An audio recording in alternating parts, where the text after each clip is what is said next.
కూడా చేసినంత కూడా ఇంజనీర్లే అని చెప్పేసి చెప్పడం వెనుక మతలాభం ఏంటి? మీరేమో 1,00,000 కోట్ల అవినీతి జరిగిందని చెప్పేసి అంటా ఉన్నారు. కేసీఆర్ కుటుంబం కాళేశ్వరంలోకి దోచుకుందని చెప్పేసి ఒక పక్కన అంటా ఉంటే ఆయన వాళ్ళ మీదకి నెట్టేయడం, ఇప్పుడు ఆయనను అరెస్ట్ చేసేటువంటి అవకాశం ఏమైనా కనబడుతుందా? లేకపోయినట్టయితే కేవలం కాలయాపన కోసం మాత్రమే ఈ కమిషన్ వేసినట్టుగా అనుకోవచ్చా?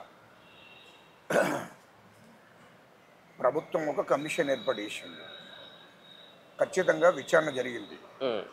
కేసీఆర్, కేటీఆర్, హరీష్ రావు అన్నట్టు టీఆర్ జైలుకు ఒక తప్పదు. అన్నిటి ప్రాజెక్టుల మీద విచారణ జరుగుతుంది, కాళేశ్వరం ప్రాజెక్టు మీద విచారణ జరుగుతుంది. రెండవది, కాళేశ్వరం ప్రాజెక్టు విషయంలో అంతకు ముందే ఆ కాళేశ్వరం ప్రాజెక్టుకు సంబంధించిన చీఫ్ ఇంజనీర్లను, అధికారులను అందరినీ కూడా విచారణ చేయడం జరిగింది. ఆ విచారణలో లిఖితపూర్వకంగా రాసిచ్చారు వాళ్ళు. ఆ విచారణలో వాళ్ళు చెప్పారు, అధికారులందరూ కూడా చెప్పారు, చీఫ్ ఇంజనీర్ చెప్పాడు, ఇది ఆనాటి మాజీ ముఖ్యమంత్రి కేసీఆర్ మమ్మల్ని నడవనీయలేదు, మా మాట వినలేదు, మేము ఆ ప్రాజెక్టు కాళేశ్వరం ప్రాజెక్టు ఎట్లా కట్టాలి, ఎక్కడ కడితే బాగుంటుందని మేము మాట్లాడితే కూడా మా మాట వినలేదు మాజీ ముఖ్యమంత్రి కేసీఆర్. మాకే మీకు తెలియదు అని చెప్పాడు, మా మాటను లెక్కలకు కూడా తీసుకోలేదు.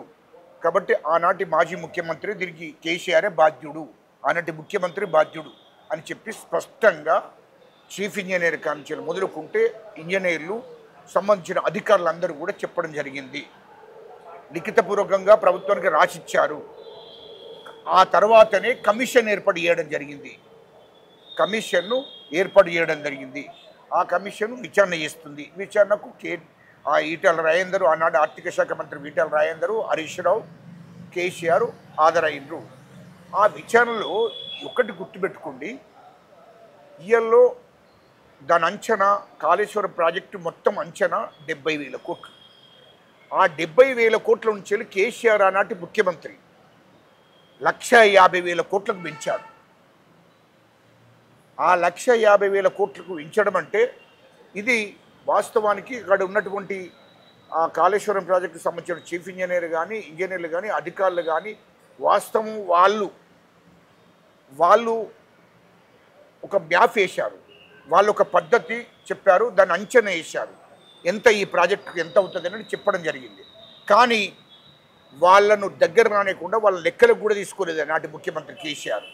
లెక్కలకు తీసుకురాకుండా ఈయన సొంత ఆలోచనతోని ఆ కాళేశ్వరం ప్రాజెక్టు ఆయననే ఇంజనీరు, ఆయననే చీఫ్ ఇంజనీరు, ఆయననే అధికారి, A to Z కేసీఆర్ బాధ్యత తీసుకొని ఆ ప్రాజెక్టు 70,000 కోట్లకు ఉన్నటువంటి అంచనను 1,50,000 పెంచాడు.